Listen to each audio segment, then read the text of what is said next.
Hello, dear TESPAM followers and TV energy watchers. Today we have a common topic, natural gas interconnections and trade options.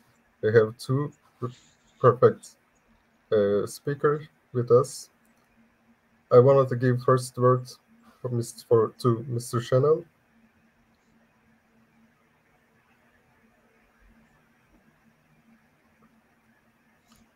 Mr. Chanel?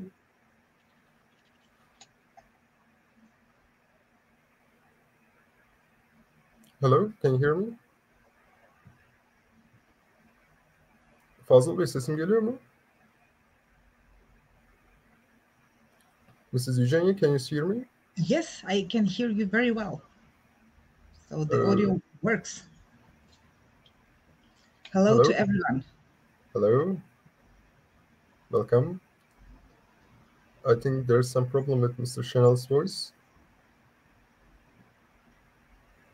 Mr. Chanel, can you hear us? Yeah, there could be some problem. If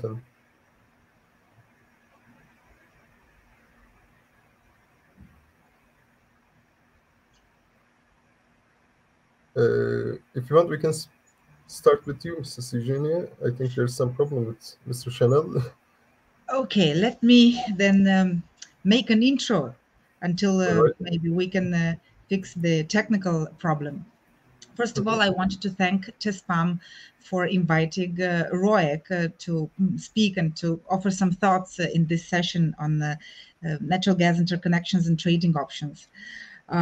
So probably I would start by saying that there are periods in this business, in the energy sector, when years pass and nothing happens or very little happens in terms of change. And then there are periods when everything is condensed and change happens very fast in a year or two. And I think that last year and this year is exactly this kind of period when we see fast changes happen and things that didn't happen in 10 years suddenly happen in 1 year.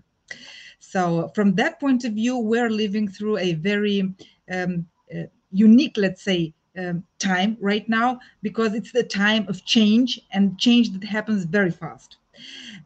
More so in the natural gas and energy sector than in other sectors, although it happens in other fields as well. So just to remind you, we have had things that we were trying to push and projects that took too many years to materialize in our region, especially if we speak about Southeast Europe or, let's say, the Black Sea. And I think only about Romania's efforts to develop its natural gas resources in the Black Sea. And then a war happens. And then suddenly it's like a cold shower, and like it brings you to reality, and it mobilizes the actors that maybe were not moving so fast, were dragging their feet, or things did not happen, in the, let's say, at the speed that we would have liked them to happen. So following last year, we have seen a complete rewiring of the natural gas flows in Europe, but also in our region. Sure, there were some things that happened incrementally over the years before, preparatory, let's say, or like stages of preparation for the big changes that finally happened last year and this year. And the results, we are seeing them today, because if we have seen, and for many decades we have lived with east-west natural gas flows, suddenly the flow is different. It comes from the south, it comes from the north, it comes from the west towards the east. So we are living in new times and in new, not only geopolitical realities, but energy realities. And our region is very much at the heart of these changes.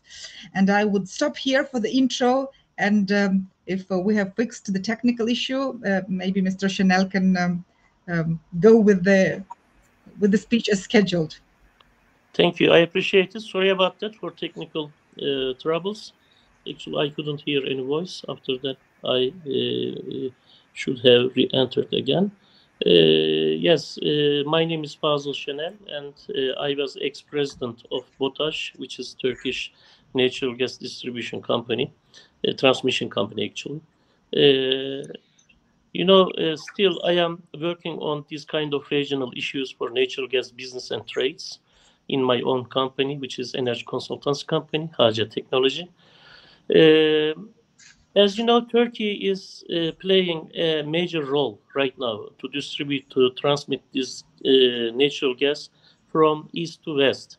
As you know, most of the energy resources, natural gas resources, are located in east of Turkey, which is Azerbaijan, Iran, Iraq, Qatar, Turkmenistan, and we can add also Russia. But most of the energy consumption countries are located in the west of Turkey, which is Europe, I can say. Most of the energy needs were coming from Russia to Europe.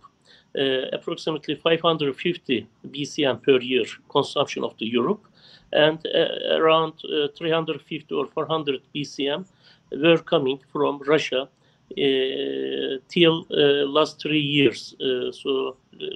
Let's say 20 years before then, it was coming from Russia and also growing at that time. But because of the political conflicts and struggles in Russia and Ukraine and also some European countries, this transmission is not good as before, and European countries are looking for some real and serious alternatives. So they are looking for new sources and new routes actually for this gas. So European countries would like to get this natural gas in secure way from Azerbaijan, from Turkmenistan, from Qatar, or from any other sources like as northern Iraq, or maybe Eastern Mediterranean gas, which is Israel, Lebanon, and Palestinian authorities, and also Egypt has in Eastern Mediterranean gas. Uh, all these gas may flow to the Europe. The only reasonable way, this way is Turkey, as you know that, because it is a geopolitical situation forcing the solution should be only this way. As you know that for Eastern Mediterranean gas, there was a project they were trying to create. The name is EastMed. But as you know, all the way from the basin of Mediterranean Sea, they would like to transmit this gas from at the seashore of Israel to the Italy. So it is more than 3,000 kilometers. So the capex is very high, and OPEX is also very high and not applicable. So they have to stop it. It's already stopped. And Italian company and some other European companies also canceled their membership of this project. The only way is Turkey, and reasonable way and secure way. So Turkey is also willing to add some efforts on these projects. So Turkey is already ready to serve, to flow this gas to the Europe. So if we go back to Turkey's natural gas history, as you know, almost 25 years ago or 30 years ago, Turkey has first natural gas from Russia, from the we call it Western line. It's coming from Russia to Ukraine, then Moldova, then Romania to Bulgaria, then Turkey. So the first city was using natural gas was Istanbul. And during that time, it was around 92 actually. And I used to work in İGDAŞ. İGDAŞ is Istanbul Natural Gas Distribution Company. And I was a young engineer over there. And our mayor was current president Recep Tayyip Erdoğan Bey was the mayor of Istanbul at that time. And we were working in Istanbul in İGDAŞ. Then it comes to Ankara and some other cities. But as of now, Turkey has 81 cities. So right now, all of the cities are consuming natural gas, and more than 90% of the small cities are using also this kind of natural gas. So Turkey's consumption is around 60 BCM in these years. and also growing, because our economy is growing and also our industrial consumption is growing. So it will be, we are expecting to reach around 70 75 BCM in 5 years. It is our expectation. So Turkey is at that time starting with just one source and one route from Russia, from the Western line. Western line means from Balkan Peninsula it was coming. But as of now, Turkey has 12 different points and more than 20 different sources and countries we are getting natural gas to Turkey. And our need, as I said before, it was 60 BCM per year, but our receiving gas is more than 80 BCM per year right now. It is much, much more than what we need. So many our friend sister countries in Balkan Peninsula came to Turkey and asked how can they get their needs as a natural gas to their countries. So as you know that you may heard from the news, Bulgaria has agreement with Turkey. I can specify also Bulgar Gas and Potash has signed an agreement about 1.5 BCM per year, which makes half of the needs of Bulgaria, half of the consumption of Bulgaria is coming from Turkey as of now. And also Hungary also signed an agreement, 300 and million cubic meters per year, actually starting point, which is 1 million per day. And Romania has signed another one, which is starting with 2 million cubic meters and up to the 6 million per day. Actually, they signed an agreement. And also Moldova has signed another agreement, 2 million cubic meters. And I know that some other Balkan countries, like as Serbia, like as Macedonia, and also Albania, looking for some options if they can get it. And as far as I know, in Romania, there are some other companies who is doing this distribution and trade in the country. They would like to get also gas from Botash. And I know they would like to talk and get an agreement with Botash. Botash is ready to serve this service to the countries, but one thing is more important thing. There is a capacity because if capacity already booked, there is no possibility. Okay, so if there is available capacity, there is a possibility. So the capacity is almost close to the full. So who would like to get this gas? So they need to make some extra works on the pipelines to create some extra capacities. And capacity is not only belongs to the Turkish side, but also the other countries like as Bulgar Transgas, sorry about that. They have to also enhance their capacities, and also Romania, because to the Hungary, the way will go from Turkey to Bulgaria to Romania, then Hungary. So all the pipeline capacities should be available to transmit this gas. And another second important issue is Turkey is just started to produce their own gas, in Black Sea, in Sakarya region. Um our expectation in 5 years it will be around let's say 25 or 30 BCM in 5 years. But as of today, it is daily production is 5 million cubic meters. So 5 million cubic meters, yes, makes sense, but it doesn't mean a big issue. It's not a big deal actually. So for the next years, let's say in 2028, we will reach to the plateau level, I hope. Then we can trade our own gas to the region also. What does it mean? It means we may have some very competitive prices when we can compete with the other source countries. But as of now, we can just only serving the countries, serving the regions as a transmitting company. transmitting country, because we are not producing our own gas yet. We are just getting some gas from outside, after then giving this gas to the others. So we cannot compete with the source countries, not expected, not as expected. Okay, so they have to know this one. But the most important thing is not the price of the gas. The availability of the gas is most important, especially in the harsh winter days. I know that Turkey would like to make, how can you say, very good trade with the region. For that reason, Turkey is making some new improvements in their systems, and also adding some extra capacities for the pipelines and also underground gas storages.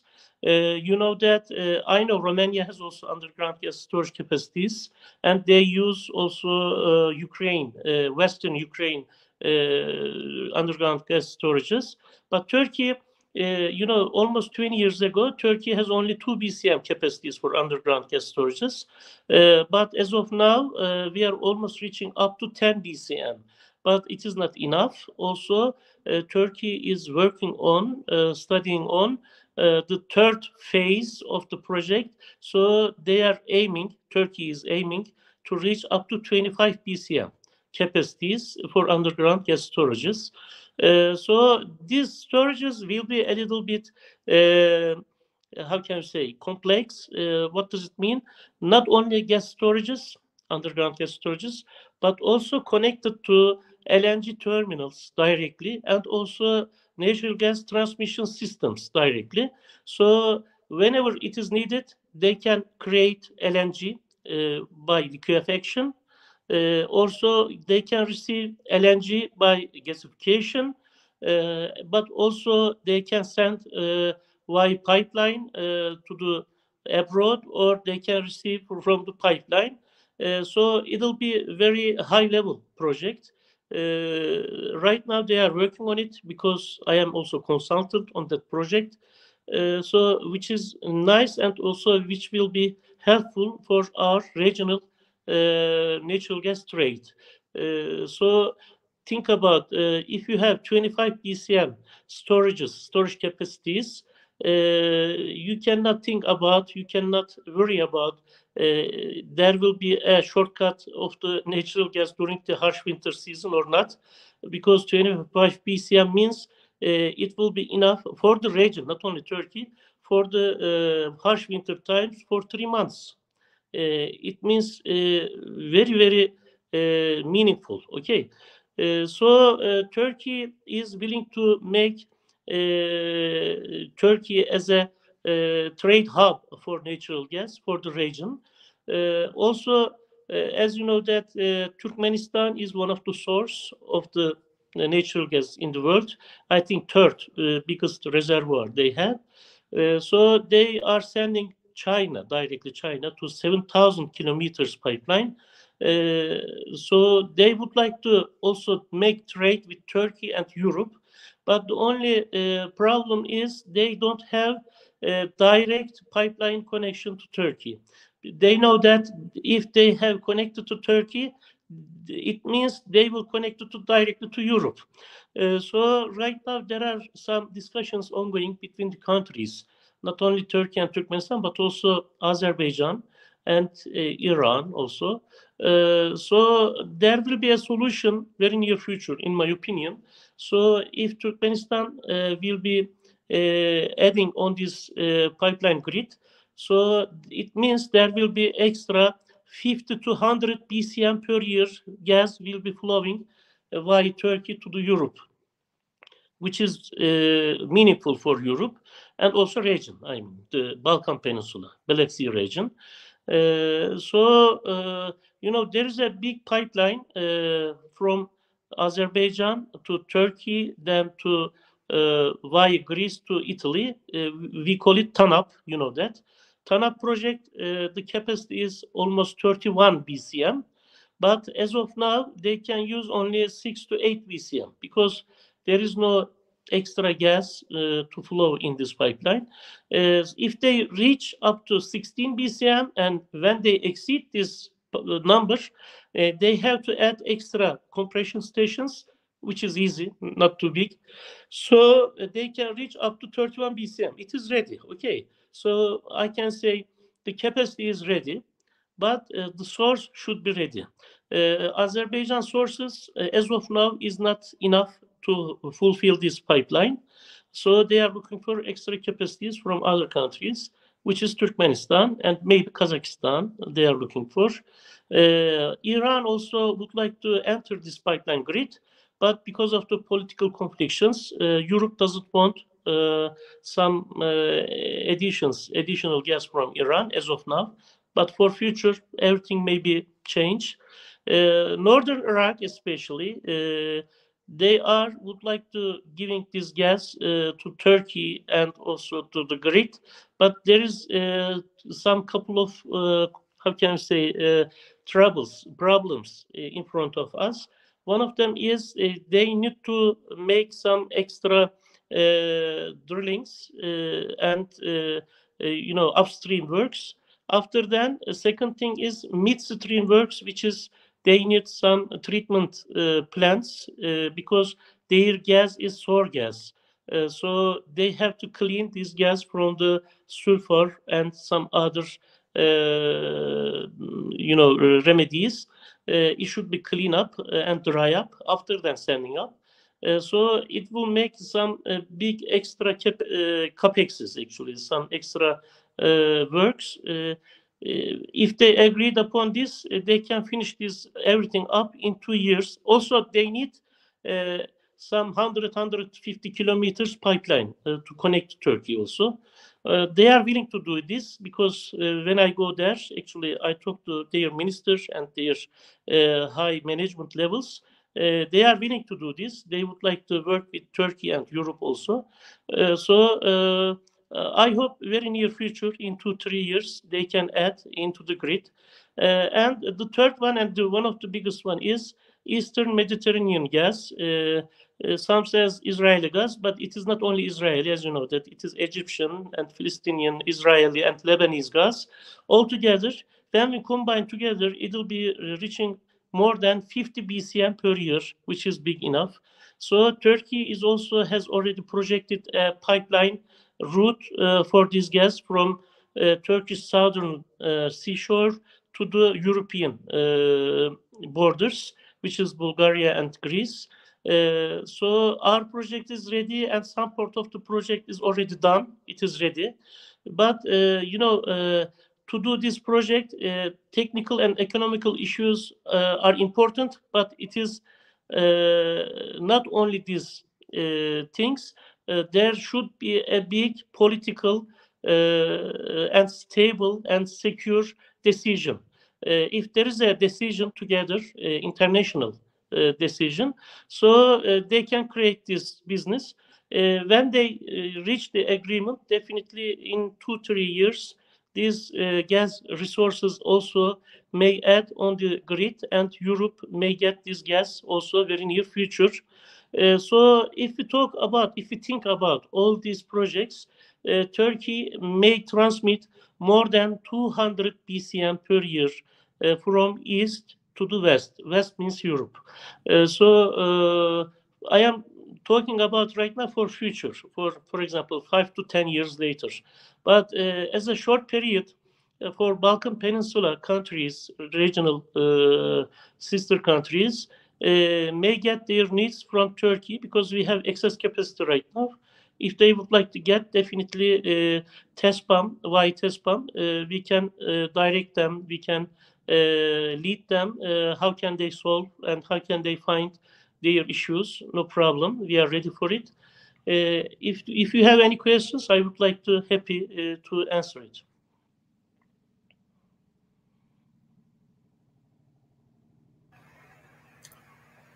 No, I think we don't have any questions. Mrs. Okay. Eugenia, your microphone is off, I think. Yes, I have muted. Well, for me, it was very interesting to hear Mr. Chanel's presentation because he gave a very nice overview of all the plans in the making, things that are discussed, negotiated. And while maybe not all of these things will materialize, some of them sure will. And it's exciting because they will change our region. Yes. I would I would like to go a little bit back to the intro when I was saying that things are changing, and your presentation showed how they actually do in terms of like what is happening in Turkey, around Turkey, projects in which Turkey is involved. But I want to fill a little bit in the blanks on what has happened in Europe, because also many exciting things have happened on the European continent, in the sense that we now have common tenders and common purchases of natural gas for the use of the, we have pooled gas demand, and it's now like the fourth or fifth tender, which is organized via aggregate EU, which is a new thing and exciting thing that is happening. Then we have gas storage obligations, which have filled Europe's gas storages to the maximum and even overshot the 90% target which we had for November the 1st. Romania's also underground gas storages overflowing. And I was excited to hear that Turkey has plans for such a significant expansion of its underground gas storage capacity, which would, in effect, place it in the second position, and it would have the largest, second largest underground gas capacity after Ukraine in Europe, if you manage Yes. to We to know that. I'm curious, do you have is there a deadline in place? Reaching this extension by what's the time frame?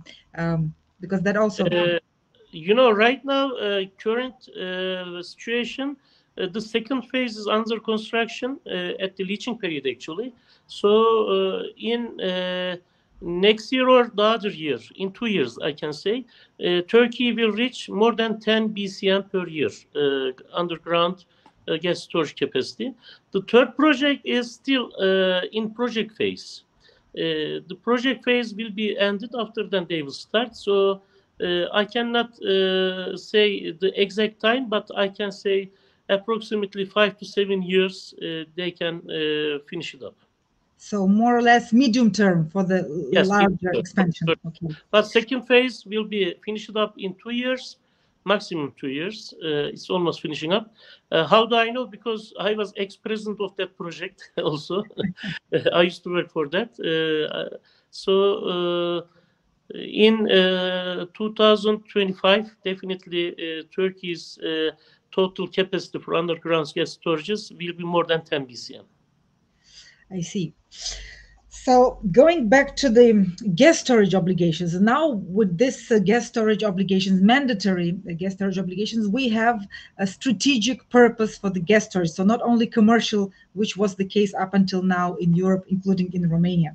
Then we have seen, as you have mentioned also in our presentation, the fact that while in 2022, the companies, the trading companies were reluctant to use Ukraine's natural gas storage because of the war, the new situation. Now they have moved on, and they have embraced and have injected natural gas in Ukraine's underground gas storage capacity, which is a significant development from last year when they didn't do that because of risks, perceived Conviction. risks, fear. Yeah. Yes. So that's one different thing that we have seen this year compared to 2022. Then, if we talk about my home country, Romania, we have finally this year made the final investment decision. I mean, the two companies involved in the development of the natural gas, the Black Sea natural gas. So we have had Romgaz and OMV Petrom announce that they have made the final investment decision. So they are going to develop the resources that were discovered 11 years ago. And in this sense, I would say that Turkey unwillingly also played an important role, because Romania dragged its feet, and it's very unusual and in a way unfortunate that we have lost so much time from the moment when the discovery was first made in 2012 until 2023, this year. But I think when we saw how fast Turkey has moved with the discovery in 2020 August, and then already production this year, and with that might have stimulated, I think, part of the Romanian establishment. I don't know, maybe politicians, companies, also the war, played its role. But I think the example that you showed in how you can move, when you have a discovery and you don't, Turkey didn't wait 10 or 11 years. So this has created, I would say, some sort of a healthy competition, and has nudged maybe Romania into finally moving along with this project of ours. Now, I would say that Turkey has an important role to play and is playing an important role in the new, let's say, trading options and trading routes, and in Europe's efforts to source alternative natural gas, because we have seen the Russian gas imports, direct Russian gas exports to Europe plummet last year, and they will, go even further down this year. So I think Turkey and Azerbaijan will play a key role in the next few years. But, and here I will say a thing that maybe will not be so much to the liking of, let's say, our Turkish audience. I think that we have to be very careful in the sense that what Europe wants is freedom gas. Freedom gas, that means non-Russian gas. And even if the EU is willing to close its eyes, turn a blind eye for 1, 2, 3 years while all these things will be sorted and the alternatives will be in place, I think so. This is rather, now what we're living through now is maybe a window of opportunity of 1, 2, 3 years. But ultimately, Europe will probably put more stringent condition as to making sure that the natural gas arriving and landing in Europe through Turkey, through Azerbaijan, is definitely not Russian. So that's the parenthesis I wanted to make. The fact that we want non-Russian gas, freedom gas. I don't know what will happen with the war, maybe because it's very difficult to factor in how the war and the ongoing, let's say, hostilities and fighting in Ukraine will affect all this, because we cannot talk about, I mean, we can talk about scenarios, but we don't have any certainty as to when it will end, how it will end, and how this can impact the energy sector. I would, I don't know, do I still have time, or we can You can keep maybe it up. move No problem. No problem. to the Q&A. So in that sense, I mean, we are living through an exciting new era in our region. But I think we have to be very careful. And also in Turkey's case, I mean, what companies and who are the entities and the people involved in concluding these new deals? And I'm referring to the entity that has signed on behalf of the probably Moldovan side this gas import contract. Because if you have people at the helm of that company who are associated with the oligarchs that are wanted men, yeah, this is not good. This is, and it casts an unnecessary shadow to a deal which is otherwise, good, and helps Moldova be more autonomous and independent. But there are things that, let's say, maybe we should pay more attention going forward, so as to avoid unnecessary things like that. Yeah. Understood. Clearly understood. But it's a trade. Actually, who would like to get the gas and who is completing their required documents, they can receive the gas. But as of the last months, actually, we have faced some new extra, how can we say, informations. So we are agree with you, definitely. So we would like to make business with the mostly governmental companies, but if not, definitely well-known companies, actually, we would like to work. Yeah, that I mean, in terms of things to keep in mind, let's say for the future. Yes, because yes. the We are past is talking the about past. yes, Yes. not past. for future I am talking about. Yeah, so in terms of what is happening in Romania, I think this war that started last year provided us or acted as a cold shower for the Romanian decision makers, and Romania finally got its act together and has made fast steps into the direction of more regional cooperation that was moving at a very slow pace in the previous years. You know very well how many things were discussed, then abandoned, left in limbo. So one good thing that came out of this unfortunate war is the fact that it accelerated regional cooperation and moved forward projects in the natural gas sector. And we finally, I mean, it unstuck in a way the situation in terms of regional gas cooperation in Southeast Europe.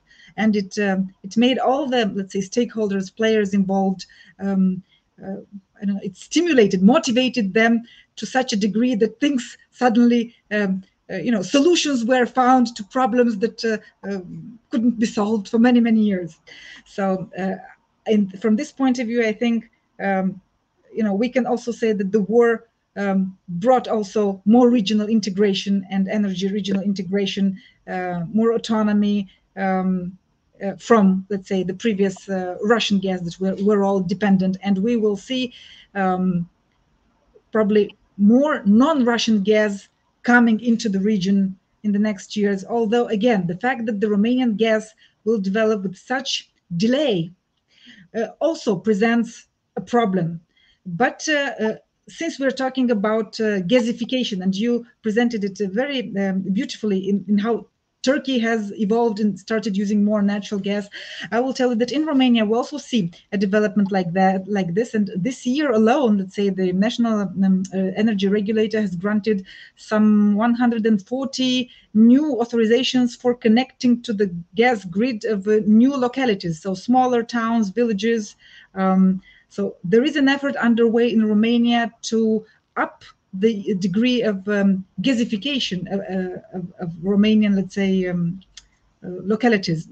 Good. Urban, but not necessarily urban ones. So you have a development there, and I think there will be an outlet for natural gas use in Romania as well. I mean, higher natural gas use with this increased gasification. But again, this gasification, this trend is not something that everyone agrees on. There are still voices in Romania that are contesting this development, and they're saying that we should skip natural gas and embrace more renewables, go directly to renewables. And as you know, although Romania, and the official position of the Romanian government is that we want to use natural gas, especially if we will be producing natural gas, for as long and as much as we can.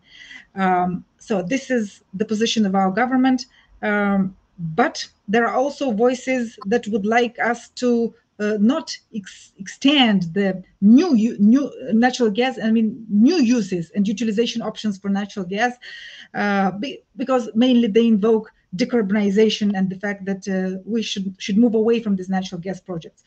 Despite this, you see Transgas moving quite, aptly with securing financing, what they can secure in terms of financing, because right now you cannot finance entirely natural gas projects and natural gas pipelines with the EU money. So there are some constraints and limits, but you can still source some partially the funding. But it is indeed more difficult to construct and to build these new pipelines, gas pipelines, than it would have been 10 years ago or even 5-7 years ago, because let's say the European Investment Bank, and there are these new rules which say we will not prioritize natural gas projects. But some of them will be built nevertheless. I mean, even natural gas projects. And here I think Romania hopes and places its hopes significantly on such new funds, new investment funds as the 3Cs Initiative Investment Fund, which does not come, the money there, with such strings attached. I mean, you can finance natural gas projects through the 3CI Investment Fund. And that is a good thing. And maybe we will be able to secure something for the natural gas projects also through this investment fund. Mr. Kenai, I'll stop here to leave room also for maybe an interactive part, a discussion. I can add something if we have time. Yes, we have no problem. Yes, I would like to add some extra comments for Ms. Gusilov because she mentioned about European Parliament's decision about not funding the new natural gas pipeline projects because of the carbon footprints or something. Yeah, they may right, but if they think about Germany, France, England, kind of these countries, because they already finished all their entire internal pipeline grids. They finished already, so they can apply these rules to their countries. But for the Romania or Hungary or Bulgaria or some other, especially Balkan Peninsula countries, they shouldn't apply these rules because they still in need of finishing their pipeline transmission and distribution lines. So EBRD, if they hear us, definitely I would like to make a message. They have to change their policy for the Balkan Peninsula countries who are in needs to finish their distribution and transmission pipelines. And from Turkey side, I would like to say in Turkey we have a big experience about to do these jobs, these pipelines and pump stations, compressor stations. If Romania or other Balkan countries needs any help to do these jobs, definitely lots of Turkish companies we do have in Turkey, so they can help to build up very fast, very rapidly. And for the credit side, for the financial side, also there are some other solutions besides EBRD. Think about this. And second thing is natural gas cannot be considered as carbon footprint sources because if you compare with this, coal and some other regular conventional incineration materials, still it is a clean energy source, natural gas. So our Balkan Peninsula and region should get benefits all this natural gas for their household usages and also commercial and industrial usages. So we should support each other. Definitely, we are ready for it. For the region, for the Black Sea region, for the Balkan Peninsula. So we have to help each other for the natural gas transmission, also storages. So for future, I am thinking and I expecting we can share our storages with the Balkan Peninsula for their usages for future, definitely. So we should help each other because we are living in the same region and our economy definitely belongs to each other, depends on each other actually.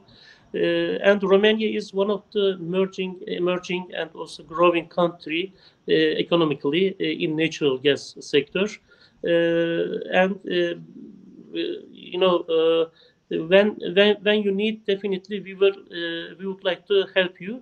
And the last thing, there are some questions actually coming to me about LNG options. As you know, because of the Turkish policy, we cannot give any permission to pass through these LNG cargoes via Bosphorus. Bosphorus means Istanbul Strait between Marmara Sea to the Black Sea because of the security reasons. Because Istanbul population is around 20-25 million population, as you know. If there's an accident, so we cannot overwhelm on it. For that reason, there is no permission as of now. But what we can do, as you know, that in Marmara region we have a LNG terminal, belongs to BOTAŞ, which is Ereğli terminal. The second terminal is in Saros Bay on the Aegean side. So the capacities are more than 10 BCM per year. So if Balkan Peninsula and region needs the gas via LNG, so definitely they can arrange the gas. After then, book the capacities on these terminals. After then, they can get their own gas using BOTAŞ pipelines. Definitely, they have to talk before with the BOTAŞ trade section and also transmission section because BOTAŞ has three sections. So definitely they can think about it. But another point, LNG is one of the major important source for the natural gas, but it cannot compete with the pipeline, definitely, because pipeline is continuous flow. LNG is auxiliary flow. Because during the harsh winter season, the delivery may, delay couple days, so it may have some big effect on the consumption. So we shouldn't think about LNG is the one of the vital and also main source. We shouldn't think about that. So our first priority should be the pipeline. So Turkey would like to make bigger and enhance the capacity to export to the region via Greece and Bulgaria. The countries who would like to make a deal with Turkey, definitely they are welcome, and we are ready to also help you as TESPAM, under the umbrella of TESPAM. Definitely, whenever you need any help, we are here. Thank you. It's good to hear that. It's good to hear that. And definitely, always when you speak in economics terms, pipeline gas was for a very long time the cheaper option than LNG, but LNG gives you more freedom than the gas that is sent via pipelines, and you can send it anywhere it's needed. Yes, So each yes, has its advantages, I yes. would say. Um, if I may just jump, Mr. Kire, and say a few things about where I think maybe also Romania, Turkey, and Bulgaria. I mean, what could be a potential area of cooperation for our three countries as NATO member states? And I cannot help but think about the new lessons that we have learned since last year. This year also, there was an incident, but last year, with how, let's say, energy infrastructure and gas pipelines specifically can be blown up and can be destroyed in, let's say, in the Baltic Sea, right? And I think that if they can be destroyed in the Baltic Sea, this can also happen. I hope not, but this can happen in our Black Sea too. So I think an area where maybe it's worth looking into some potential cooperation is how you secure, as was the successful cooperation between our three countries, with securing these lanes for the grain corridor, yeah, through the Black Sea. The same securing, let's say, the areas where natural gas is produced in the Black Sea, because we will have, production in Turkey, Black Sea, Turkey's territorial waters, and Romanian, and then there's also in Bulgaria. So this area specifically, with this ongoing war so close to us, I think securing the perimeters where this natural gas production takes place could be an area worth looking into in terms of how we cooperate as NATO member countries. Definitely, you are right. But in the Northern Sea, Baltic Sea, I mean, the explosion. Nobody knows who made it, but there are some guess about that who did it. But it was on the international boundaries. Okay, so in our region, for example, Romania. Extracting their gas from the Black Sea in their economical zone, and Turkey is also in our economical zone. We are not in the international borders. Okay, so who would like to make some intrusion and also explosion of our pipeline? It means it's a reason for the war. Okay, so they cannot do this. But as you mentioned about Romania, Bulgaria, and Turkey, and some also other Balkan sister countries, we can work together. Definitely, we are willing to do this. So we can talk about how to secure our pipelines and energy transmission lines. Not only natural gas, but also electricity. Electricity is very important. It is not subject over here. For that reason, I didn't enter that subject.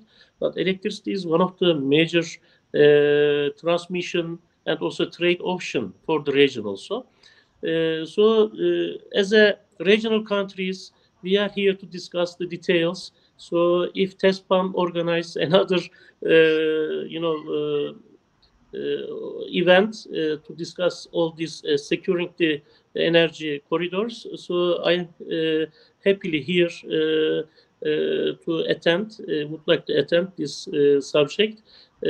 Also, if it is possible, we can make this event in not virtual but real, so we can sit on the tables, so we can discuss face to face. So definitely, I agree totally with you, but it is a little bit very hard to do this because as you know that nobody can pass through via Dardanelles and Bosphorus unless Turkey's permission, especially military vehicles, military marine vehicles. Okay, they cannot pass through. It is not easy, but of course there are some other options. They can do this if they would like, but it is not easy to do because Turkey has ability, has the capacity to reply it. Okay, if someone would like to do, in Turkish we say hodri meydan. So here is the land. If you would like to make it.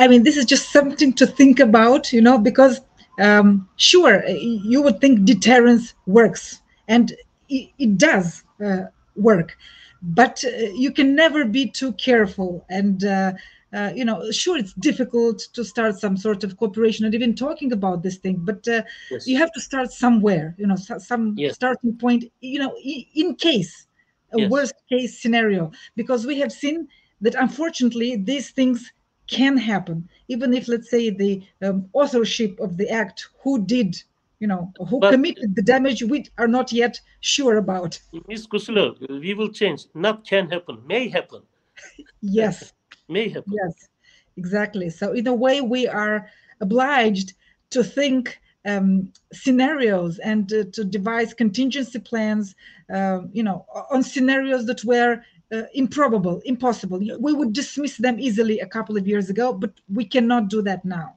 Yeah. Yes, for that reason, actually, Turkey also enhancing their capacities for underground gas storages up to 25 BCM. Just for that reason, not only for security but also regulatory. So because somehow it is not confliction, but also very harsh winter times. Some countries cannot send their LNG cargoes, or some pipeline companies they cannot send. So there would be some shortages, okay, shortcuts. So during that time, underground gas storages will help us to secure our gas transmission and distribution. So for that reason, Turkey is working for it. Sounds great. And can I have a follow-up question for the underground gas storage? Right now, what is the regulatory, let's say, situation of the underground gas storage? Is it only based on commercial reasons, or you have also mandatory obligation like we have in EU for this second year? Yes, mandatory option also 10%. But as you know that Turkey is 60 BCM, but we are reaching 10 BCM, which is more than 10%. We already reached, but we are not thinking it is enough for us. We are planning to reach 25, even 30 BCM for future, which is almost half of the needs of Turkey. So we are not thinking about just only Turkey, but also region, because we know that Turkey is a hub, a trade hub for natural gas. So we would like to make act as a hub of the natural gas to secure.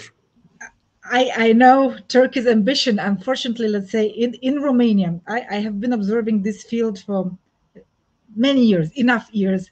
And in our case, we have overused this term so much, Romania, but also other, let's say, neighboring countries, stating that we want to become a hub, that this term in Romania is a little bit, let's say, devalued in the eyes of some experts.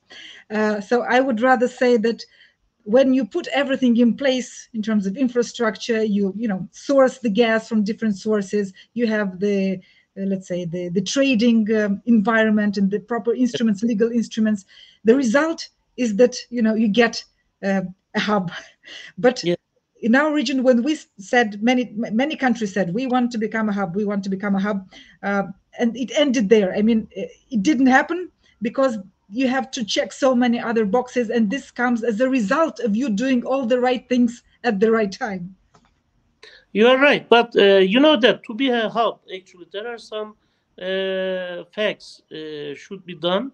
One of them is not only infrastructure. Infrastructure is a need, definitely, is a must, but also there are some sellers and there are some buyers, and also the hub country should be a resource country also, because they have to generate, they have to produce their own gases in some part. So finally, Turkey has reached that point. So we started to generate, to produce our own gas, some part, but it will be reaching 20-25 BCM per year, which makes sense. Third one is there should be some storages, because it depends on the needs and shortages. They have to regulate the gas flow. So Turkey is already reaching up to 10 BCM very near soon, and also planning to reach up to 25 to 30 BCM for near future. Turkey is fulfilling all the required subjects to be a hub. So we are natural hub, actually, as you know, from east to west. But in some, I am not talking about Romania, because Romania is also producing their own gas. But some other countries in Europe, I know that, you know what I am talking about. They thought they are hub, okay, their virtual point in Europe, somewhere in the middle of Europe, and they thought they are hub. Okay, they are hub. Actually, they are not hub. They are distributing point. Okay, just distributing point, because they are not producing any meter cubes of the gas. Okay, cubic meter of gas. Okay, they are not producing, just distributing the gas from their one point, virtual point, and they are thinking they are hub, but they are not coordinating. They are not creating. They are not specifying the prices or something. As of now, Russia didn't send any gas. Where is the hub? There is no hub. Okay. Yeah, So, liquidity dries up when you cannot secure yes, or produce yourself or you secure know, alternative sources. actually, you Yeah. may guess what I am talking about. In Europe, there are 2, 3 points. Okay, they were thinking they are hub. Wait a minute, you are not producing any gas. You don't have storage facilities. So you don't have anything. If someone cut, because just one sources, okay, one source, not enough to be a, how can we say, a hub, to be a hub. No. Turkey has right now 12 different points. We have And 12, and we are Turkey adding more. deserves to be congratulated on the Yes. progress that you've made. I mean, So, in my opinion, it's in the impressive. yes, very near Yeah. future, we will reach up to 14 or 15 different points. Okay, totally. So more than 20 different countries we are trading. Uh, so very near future, it will be around reaching up to 30 different countries. So Turkey is a natural hub. Nobody can think about it. Okay, nobody can deny it. We are not saying that we are hub or something. No, we are actually would like to make a secure trade, and how can I say, we would like to reliable trade partner actually for the our region, and we would like to help each other, because for future, whenever we need something, may not be natural gas, maybe we may need some electricity, so we will buy, so you will buy another things. So we would like to make trade with the region, and we would like to improve our trade ratio for future. We are well aware in Romania of Turkey's very much pro-business-like approach, and I hope, let's say, our decision makers, our politicians, the people in charge of decision making in Romania, will reciprocate in the interest, to develop the region, not only in the energy sector, but I think we have a good starting point with energy. Thank you. I appreciate it. Thank you. We just passed a little bit our time. We have to finish now. Thank you for your speeches. They're really awesome. I really liked to listen. So, if there's no any words, I will close the session. Thank you. I appreciate it. We appreciate Thank you for bringing Thank us you. together, and I hope the audience found our discussion useful. I Tayyip, found useful, so probably they found too. Thank you for your speeches. Have a good day. Have bye a now. good day. Bye bye.